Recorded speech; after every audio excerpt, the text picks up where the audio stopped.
Irish name. So, because he was a known quantity, Kefauver, a brand name, I was happy when the Tennessee senator won, finally, on the second ballot. The name I knew had beaten the other name.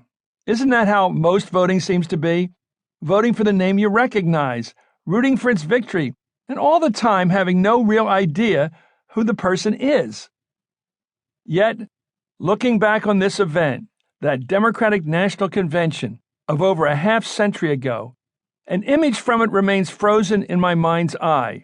The truth is, it's a picture that entered my consciousness and stayed there. What I still see, as clearly as if it were yesterday, is that giant hall with its thousands of cheering delegates, its chaos then suddenly punctuated by the appearance on stage of a young stranger. It was John F. Kennedy, who had just lost the nomination to Estes Kefauver. Swiftly, he came through the crowd and up to the podium in order to ask that his opponent's victory be made by acclamation. He was releasing his delegates and requesting unity, and in making this important gesture, he seemed both confident and gracious. It was the first look the country at large had had of him, a figure we would come to know so well, one who would soon mean so much to us. To me. I was 10 at the time. I was becoming increasingly obsessed with politics. 2 years later, on the midterm election night in 1958, I was backing the GOP candidates, among them Hugh Scott, who won his fight that night to become junior senator from Pennsylvania in an upset. In New York, the Republican candidate Nelson Rockefeller defeated the Democrat Averell Harriman, the incumbent governor. My father, a court reporter working for the city of Philadelphia, offered a kind remark about the patrician Harriman, saying he looked sad. It was one of those rare, memorable times when Dad would step out of his workaday world to make such a comment, or to quote from a poem he'd learned in school.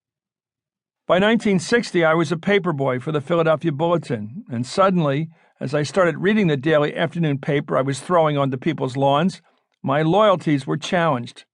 Now I was following Jack Kennedy in that year's primaries and enthusiastically rooting for him. He was Catholic after all, and I felt the pull. Yet all the while I followed his trail through New Hampshire, Wisconsin, and West Virginia, I knew that, in the end, I'd wind up supporting Nixon, his opponent. That's because by this time, I'd become not merely a member of a Republican family, but a Republican myself. Yet here I found myself entranced by the spectacle of the glamorous JFK winning his party's nomination. And not only was I cheering the idea of Jack occupying the White House for the next 8 years, by the time of the Los Angeles convention, I was dreaming of the happily ever after, the succession of his vice president, Lyndon Johnson, elected to follow JFK with his own 2 terms. Then, after that, Bobby and Teddy. Momentarily dazzled, I was caught up by the romance of dynasty. I'd lived my boyhood reading the biographies of great men. From a young age, I'd gone from one to the next and been taken with the notion of leaders' destinies. For every birthday and Christmas, Grandmom had made it her regular practice to buy me a book on the life of a famous historic figure. First, it was the Young American series, then the Landmark books. I remember ones on Davy Crockett and Abe Lincoln, while others told stories of iconic events such as the Civil War sea battle between the Monitor and the Merrimack. The first book I got from the little public library next to maternity was an illustrated biography of Alexander the Great, and so that's who I was in 1960.